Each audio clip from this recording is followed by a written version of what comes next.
All right, so somehow I ended up a day behind schedule, I think. I don't know. So let's talk about the practice book. If you did not understand what it was that we were doing, I have the lesson for it up in your, I have the lesson for it up on your site right now. So let's look at the practice book. Let's do number 2. It says 5 over 5 times 2 3/4 is greater than or less than 3/4. Well, 5 over 5, remember 5 divided by 5, any number divided by itself is always a 1. So it's saying 1 times 2 3/4. That's what it's actually asking. Well, 1 times any number is its number, so it's going to be equal to 2 3/4. So number 3, 3 times 3 2/7 will be, so that is 3 sets of 3 2/7. 3 sets is always going to be more than 1 set, okay? So this is going to be greater than 3 2/7. Number 4, 9 times 1 4/5. Well, this is 9 sets of 1 4/5. 9 sets is always going to be bigger than 1 set. So it is greater than. Number 5.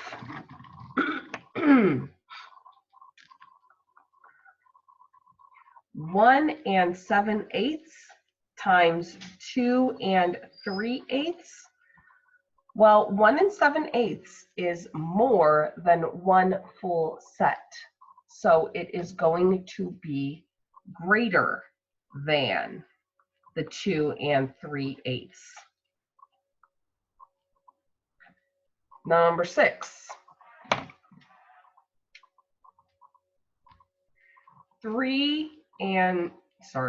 that is not how we do that one. 3 4/9 times 5/9. We're talking about the 3 4/9. How much of the 3 4/9 do we have? We only have 5/9 of it. 5/9 is not an entire set. That's part of a set. It's 5/9 of a set. So it is going to be less than a full set. Is this making sense to you? Okay, good. Number 7. Fraser is making a scale drawing of a doghouse. The dimensions of the drawing will be 1/8 the dimensions of the actual doghouse. The height of the actual doghouse is 36 3/4 inches. Will the dimensions of Fraser's drawing be equal to, greater than, or less than the dimensions of the actual doghouse? So he is making it 1/8 the size. Is that a whole? Is it more than a whole?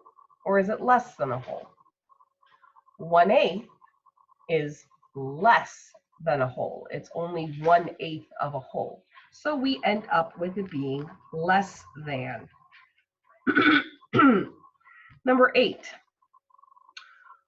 Jorge has a recipe that calls for 2 1/3 cups of flour. He plans on making 1 1/2 times that recipe. Will the amount of flour Jorge needs be equal to, greater than, or less than the amount of flour his recipe calls for? Well, is 1 1/2 more than a single whole recipe? Yes.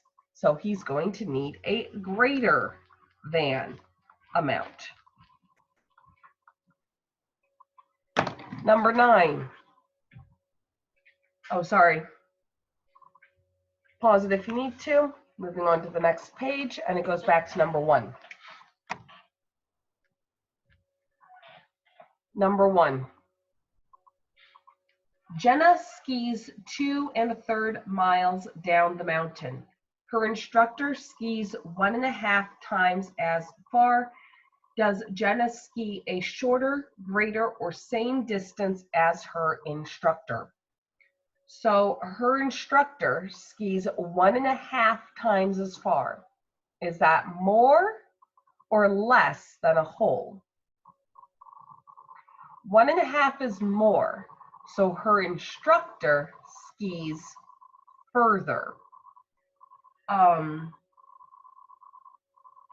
But it's asking, what does Jenna do? So Jenna skis a shorter distance than her instructor.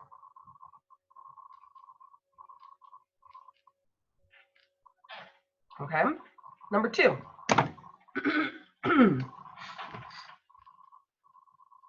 Suppose you multiply a fraction less than 1 by the mixed number 2 3/4. Will the product be less than, greater than, or equal to 2 3/4? So what it's actually asking is, if we multiply it by a fraction, by a part of 1, is it going to end up being less than, greater than, or equal to? Well, if we're not using the whole of it, if we're only using a part, it is going to be less than. Number 3. Rectangular Washington County measures 15.9 by 9.1 miles. What is the county's area? Remember, area is length times width. So length, 15.9, times width, which is 9.1. So we do our multiplication. 1 times 9 is 9. 1 times 5 is 5. 1 times 1 is 1. I have my placeholder. Next part. 9 times 9 is 81.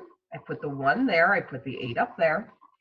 9 times 5 is 45 plus the 8. 45 plus 8. So that will take me up to 53. 3 goes there, 5 goes there. 9 times 1 is 9 plus the 5, which will give us a 14. Now let's add it all together. 9 plus 0 is 9. 5 plus 1 is 6. 1 plus 3 is 4. And then we bring down the 4 and the 1. Now we need to place our decimal place. I have 1 number, 2 numbers. So I go 1, 2, and I end up with a decimal right there. Our unit is miles squared because we used 2 sets of miles and we multiplied them together. Number 4. Marcia jogged 7.8 miles. Erica jogged 0.5 times as far. So we're going to do times, bless me, sorry, times the 0.5. So let's multiply. 5 times 8 is 40. 0 goes there, 4 goes there. 5 times 7 is 35, plus the 4, 39. And then I need to put in my decimal point. So that's 1, 2, 1, 2. So I end up with a decimal right there. And it is going to be miles. 3.9 miles, or 3 9/10 miles. Number 5 says one bread recipe calls for 2 1/3 cups of flour. Another bread recipe calls for 2 1/2 cups of flour. Tim has 5 cups of flour. If he makes both recipes, how much flour will be left over? There's a couple of ways that we can do this. We can either subtract twice, or we can add once and subtract once.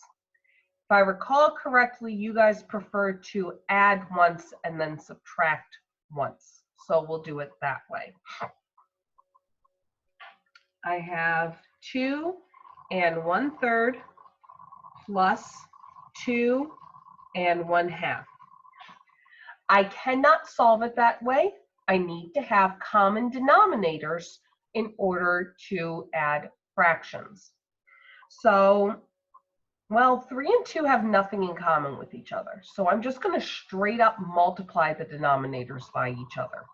So I'm going to go 3 times 2, which would be 2 times 3, okay? Because remember, we can just flip-flop for a multiplication.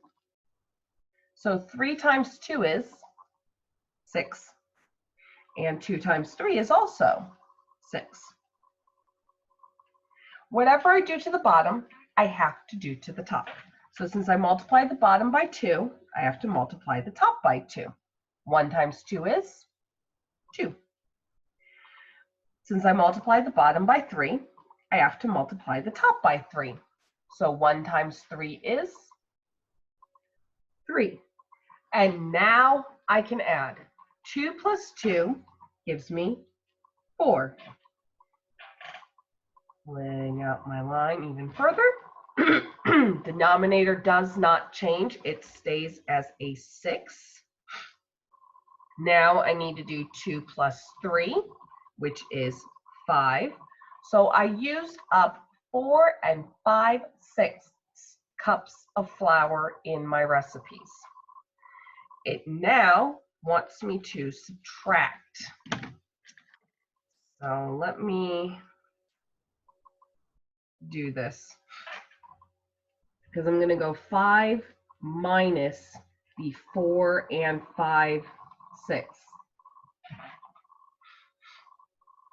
I cannot do that one.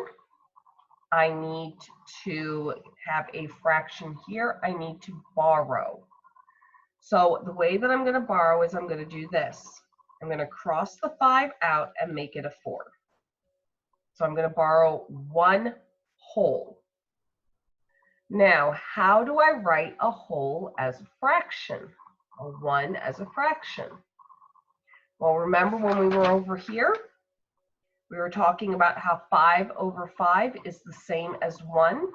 So a number over itself is the same as 1. I want to use the number 6 because I need to have the same denominator. So I'm going to put it as a 6 over 6 because that is the same as 1. Are we following? 6 over 6 is the same as 1. Okay, so I now have the denominator is the same, but I can subtract 6 minus 5, which is 1. So I have 1 over 6, and then 4 minus 4 is 0. So I am left with simply 1/6 cup of flour left. He's almost entirely out of flour. And finally, number 6 is on Monday, it rained 1 1/4 inches. On Tuesday, it rained 3/5 of an inch. How much more did it rain on Monday than Tuesday? So number 6,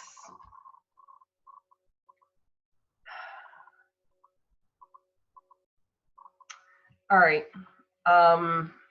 yeah. let me do it on,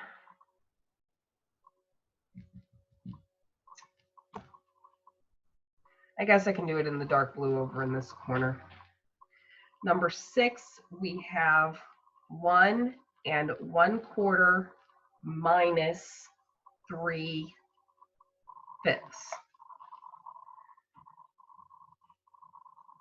So right now I have different denominators. I cannot do anything with different denominators. They have to have the same denominator. 4 and 5 have nothing in common with each other, so I'm going to multiply them by each other. So I'm going to do 4 times 5 and 5 times 4. Okay? 4 times 5 is 20, and 5 times 4 is also 20. So that's our denominator. That's our common denominator. Whatever I do to the bottom, I have to do to the top. I multiplied the bottom there by 5, so I have to multiply the top by 5. 1 times 5 is 5.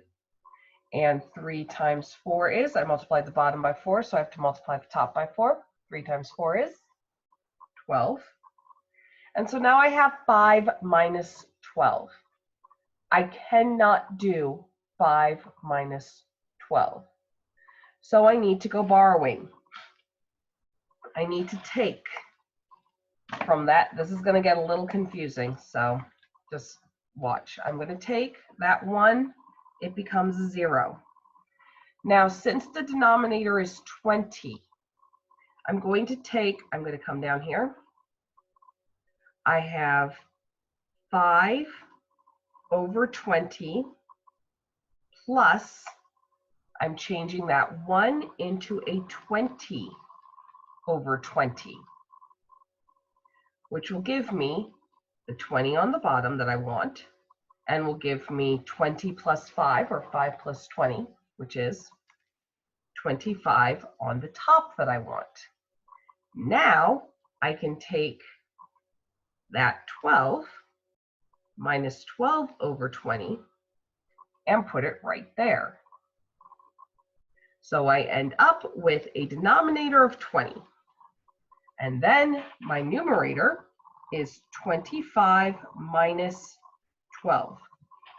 5 minus 2 is 3, and 2 minus 1 is 1. So I have 13 over 20 as my final answer for number 6. Hopefully, I will have it more in line going forward. I'll talk to you later, guys. Bye.